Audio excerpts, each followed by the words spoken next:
Yeah, man. I think the 41st Kenner League, the Kenner League, 2023 Kenner League, whichever one you want to use, ended on Sunday. My mom in the first year, Jim Couch, made it to the championship. Fell short, fell by two to AWASH. Um, you know, pretty much one of the teams, them and Call Your Mother Deli, throughout the season, I was kind of looking at like we probably see them down the road if we handle our business. And we ended up seeing them both in the semis and the championship, man. It was a good game. We got off to a strong start, 6-0. They made their run. Rowan Brumbaugh for Georgetown. He's been scoring throughout the season. He got more in the facilitator role. He switched things up, and so we had to adapt to that. And one thing they did that was smart, they scouted the hell out of us because they went at our young boys to see if they could play defense. And obviously the lack of experience being freshmen and stuff, they was not seeing man and ball consistently and all that. And they took advantage, but we battled back with the vets. Same way we did when we early in the season. We started the game at down 18-2. Put the guys in Jared, Ojo, Everett, Dorian, all those guys, and they got to flying around, causing turnovers, and we were able to come back. And we actually had a 1 point lead with like a minute 30 left in the game, but a couple bad shots led to some fast break points, and they ended up being a 69-67. Brumbaugh was elected MVP, man, but to make it that far in your first year is unheard of. You know what I'm saying? So we got a lot of love, which is unheard of from DMV basketball community through social media, text calls, all that, man. So a lot of respect came not just our way, but the players' way. You know what I'm saying? A lot of guys, which a lot of people call themselves basketball people, didn't know these guys, even though they're homegrown talent. And did work, high school, college, all conference players getting ready for the pros. But they know who they are now, and that's the main thing, man. So it's just a matter of seeing where I know most of our team are college guys, but we got a couple guys, competing for big time spots in the league and G League and overseas, man. So it'd be fun to see where everybody's at. That's the main thing, man. Like getting these guys better for having played with us instead of just throwing the team together, taking a couple pictures and rolling off that. Ain't nobody got time for that. You know what I'm saying? We're not looking for that. We really trying to help players, grow. And that's the main thing. But the beautiful thing about being in the trenches, so to speak, is you get to see a lot of guys up close. You got game plan for them, and you look at it from a different perspective than just calling the game and just letting it unfold because you plan it ahead of time, and then you have to adapt to what you see in real time. So with that said, man, I wanted to do something unique as far as put together 3 teams. Obviously, the all Kennedy team, 5 spots for each team, a defensive team. I'm tired of defensive end not getting highlighted, and most of the names I point out are, it's no coincidence that on the defensive team, their teams made it far in the playoffs and the championship. Go figure. And then, I want to highlight the youngest. This summer was different. As far as this is probably the best summer in a long time where I saw a lot of youngins play, like high school guys hop in, freshmen, fresh out of high school, come in and really test themselves against pros and all that, man. You know what I'm saying? To see how really good they are, which is, when I was coming up, that was the thing. You wanted to get on the court with the older guys to really see if you were really that good because, they were advanced in many ways, even if it's just smarts, you know what I mean? And a lot of youngins showed their talent, but they also showed how young they were at times, man. You know what I'm saying? Show they need to grow, but they want to get better from that. That's the whole point, man. So without further delay, I'm gonna start with the All Kennedy League team. I'm gonna go with start off with AJ Wilson. He plays professionally for the Basketball Africa League, which is the NBA ran African League. You're gonna see more and more players coming from that getting drafted, impacting NBA rosters and G League rosters in years to come. With the NBA behind it, man, it's a well-ran league, very competitive, and AJ made the decision to go over there last year, and he came back better, man. He's always been a high motor, super athletic, Swiss Army knife type of guy. Not really a one-on-one player as far as breaking you down, scoring. He kind of relied on scoring off of hustle plays, you know what I'm saying, running the transition, steals, blocks, offensive rebounds and whatnot, man. But he came back this summer hitting threes, breaking dudes down off the bounce, as well as doing everything I just mentioned, man. He played for Clydes. Every time I saw his game, man, he was it was like 25, 9, 7 blocks and 4 steals. It was child's play. Like he was destroying everybody, man. And it was fun to watch. Next is a guy from my team, Ismail Masal, transfer from Georgetown. He played on the Kansas State team with the kid Marquise Noel. They were like the darlings of the NCAA tournament, and Masal was hitting big shots. Obviously, watching him throughout last year in Kansas State, I knew he could shoot because he had big shots to help them advance in the tournament or whatnot. But this summer, he had a lot more to the game than I expected, man. He's actually a point forward. He's about 6'8", 6'9", can handle the rock, can pass it, and he can shoot from anywhere on the court. Like his range, like he's put, I call him logo-ish because he was really doing that in games, just pulling up by the logo and lighting dudes up all year, man. And I would push him personally, like get tough and get more rebounds, man, because that's what's gonna get you real good looks in the league. Combined with your offensive skill set and your size, man. He started doing that, and he's the biggest reason we went to the championship because they just couldn't guard. It's tough to do the basket and try to stay with him and handle the ball. And it's like you to set him up to get the ball to hit threes. Off the bounce. So it's like guard time, it's not Steph Curry or something like that. Whereas those bigs on the island, they're not used to that. And he 2 dribble pull-ups from 30 feet and hitting them. You see what I'm saying? All throughout Kennedy play. That's a matchup nightmare, man. Then on top of that, he can go to the post, the mid-post, hit turnarounds, pass. He's offensive wisdom, man. He got all the tools, and that's something that I was thoroughly impressed with, man. So, got to give him a shout out, man. He's a big reason why we made it to the championship. Obviously, I brought up Rowan Brumbaugh. He's my MVP of the Kennedy League, hands down. Led this team to the championship. Smart as hell, athletic, tough, real tough. Can also score, shoot the ball. He's better shooting the ball, spotting up than he is off the bounce, but he's very crafty off the bounce, man. He pros, he takes his time, he's smart, and the thing I love about him, he's competitive as hell, man. Like he hit a 3 in front of our bench and blew a kiss at us, man. Everybody got mad. I was like, well, I like that shit, man. You know what I'm saying? It ain't bothering me. Like, stop it. You know what I'm saying? So Ojo started picking them up full court, making them work. And Ojo actually guarded them full court and drew a charge on them. And they had a conversation in front of us, and he was like, yo, how old are you, dude? He was like, well, I'm 41. He was like, what? Oh, hell no, you know what I'm saying? But that it was fun seeing. I'm like, yeah, you keep playing to take care of yourself, you can still do it at 41. You know what I mean? But that kid, he's gonna be huge for Georgetown, man. He's motivated. He's a transfer as well, man. With his toughness and the way he can switch from scorer to being a traditional point guard, that's just an element Georgetown haven't had in a long time, man. About 6'3", 6'4" as well. So, I know he's gonna do work this season with the Hoyas, man. Supreme Cook, Lord, man. Oof, Georgetown, another Georgetown transfer, played for On Point. Man, listen, man. That's a grown man right there. I call him baby. I call him a Moses Malone Jr., man. Like he got that same motor, that same relentless style of play, about 6'9", and I have never been on a team or seen a team where the players came to me so much. I was like, man, who the hell is that dude? That dude's strong like a horse. Like, everybody on our team said that. Like, he was going through 3 of our players and scoring inside, bro. I was like, y'all gotta just foul this motherfucker, send him to the free throw line, man. He gonna beat us by himself. Like, y'all got to, man. Like, and he a grown man, man. He was, man, I ain't gonna say our center name, man. He went on our center so bad. And we subbed him out because it was just like, he was shook. It was just real. He couldn't do nothing with him. So we subbed him out to kind of, so he can regain his composure. And the dude yelled out, he yelled at our bench, like, nah, don't take his ass out. Leave him in here. It was funny, man, but I love that stuff, man. I was like, man. So we just started triple teaming him. And, we got him enough where we held him enough and hit him enough where he would start missing.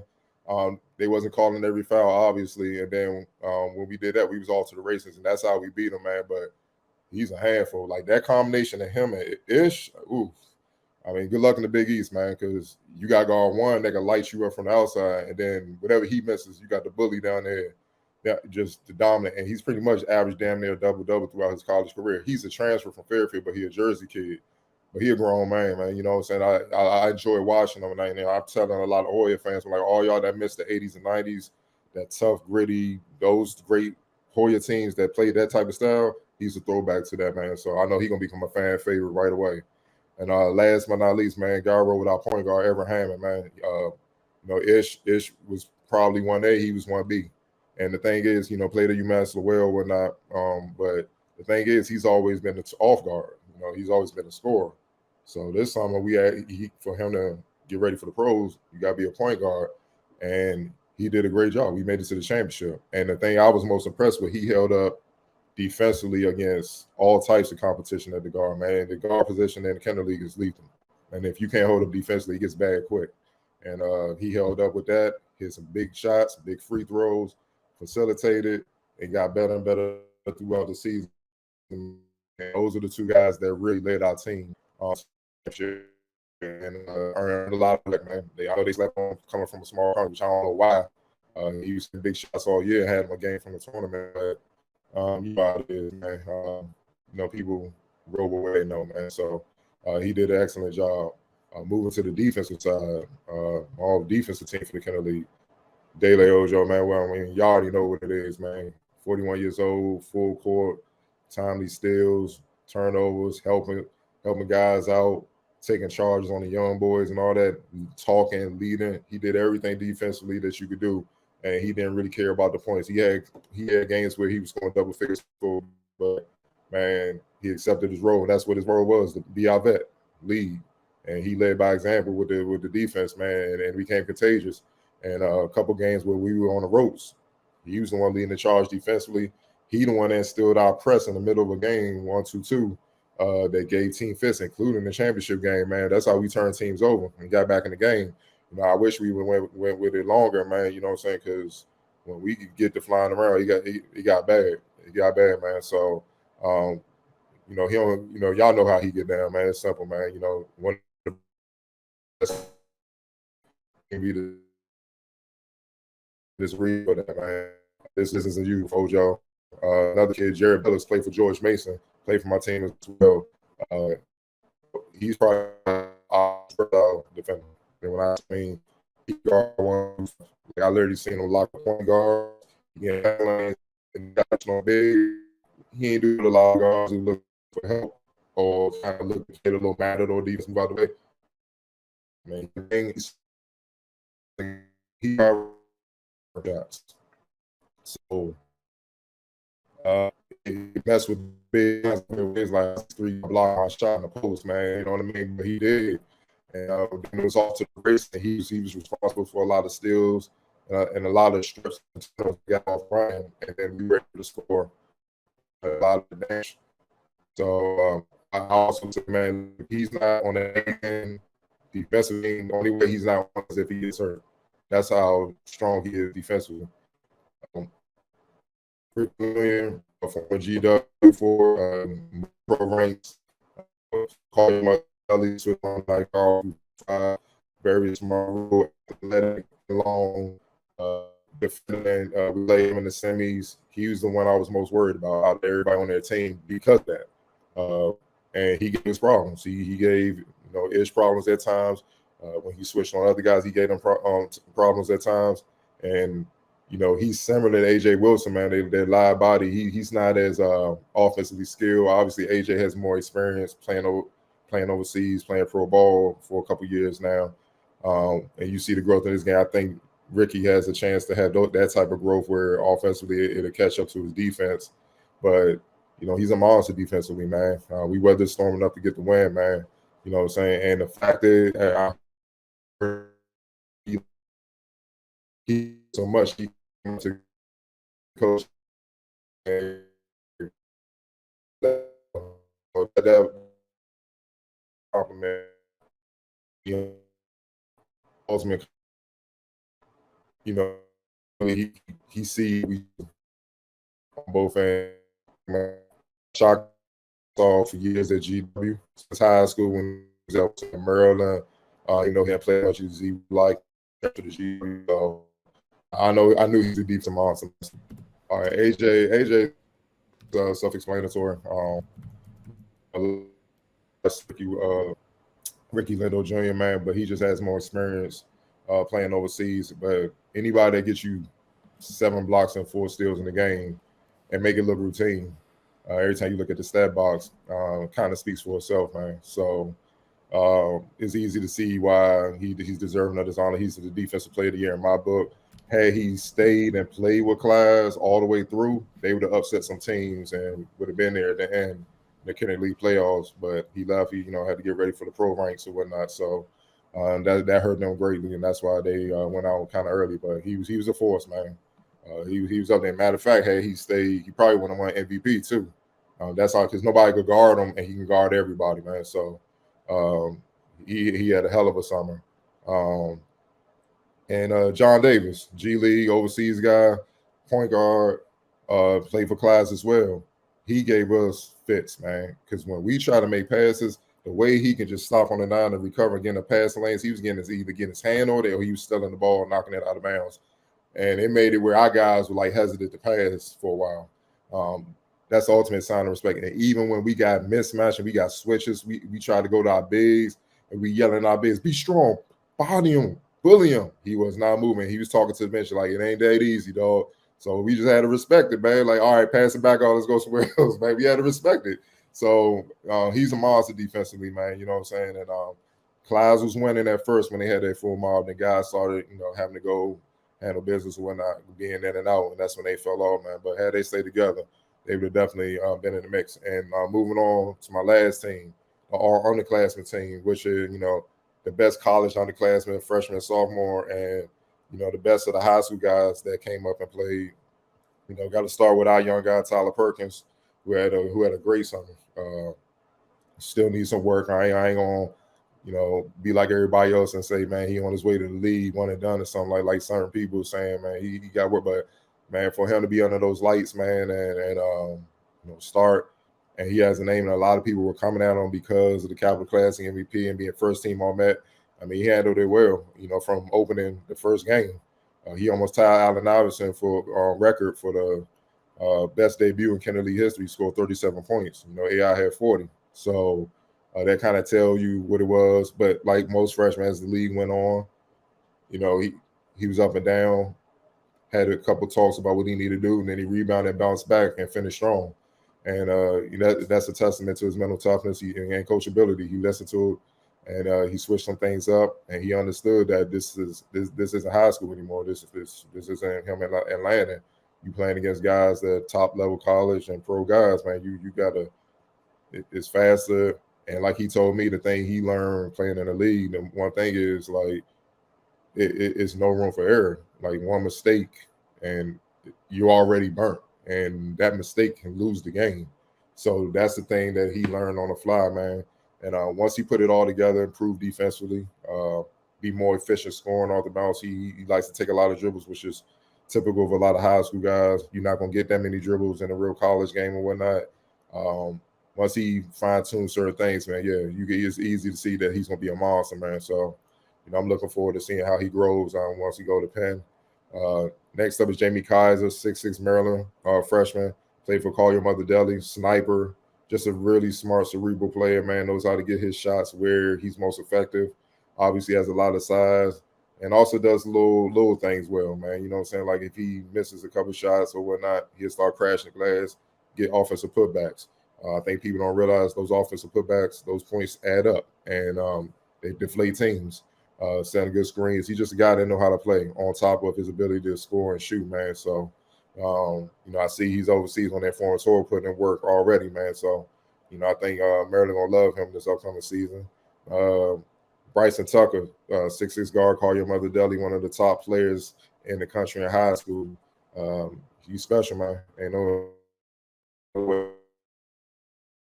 who he was when, watching him in Kennedy League, you thought he was a college guy or a pro guy already. But the way he scores is pro level already, man. The way with the turnarounds, understanding how to take your time, get to your spots, being crafty around the basket, using both hands, hooks, being able to stretch out to NBA range, also being athletic enough to put dudes in the basket as well. You know what I mean? He's a total package, man. If he keep a level head, just continue to work, man. The sky's the limit. He already has offers from the best schools in the country, man. So that's already a given. He's going to a high major school. Just a matter if he's gonna get to the show or not, man. That takes a little bit more work, man. But he's on the right track for sure. Very, very special talent. Next up, Malik Bowman, 6'8" wing, overtime elite, A-Wash. He probably, in the first half of the championship game, we couldn't guard him. He was eating us up from mid-range. 6'8", he was just shooting over us, but he's stupid athletic. I thought, I remember the name, but I forgot he played for overtime elite. Boy, already 6'8", 235 coming out of high school. And super strong, athletic, lefty, man, shoot mid-range, understand how to play, guards 1 through 5. He's a monster. He's super talented, man. He has league twos already. And, he gave us fits. Once we kind of got used to his athleticism and stuff, our experience caught up to him. But he did his damage in the first half, man. That's how they was able to hold on against us, man. So I give Younger props, man. He's legit for sure. And last but not least, Darren Buchanan, 6'6" wing, George Washington. He's a Virginia Tech transfer. He's a redshirt freshman. Played for the DC Reds. I love it. I mean, obviously going back to his high school days at Wilson, man. Love it. I just love his high motor and energy and athleticism, man, and his versatility. He can play anywhere from the 2 to the 4, which makes him hard to guard. Bigs obviously having trouble staying in front of him, and then smaller guys, he just bullies them. And once he kind of gets you on the tip and gets inside the paint, it's always a dunk because he's so athletic, man. So I'm excited to see what he does at GW. He did his thing, man. I think he scored 20 or more points in the majority of the games they played. You know what I'm saying? And they were efficient points, man. So sky's the limit, man. He's a super talent, man.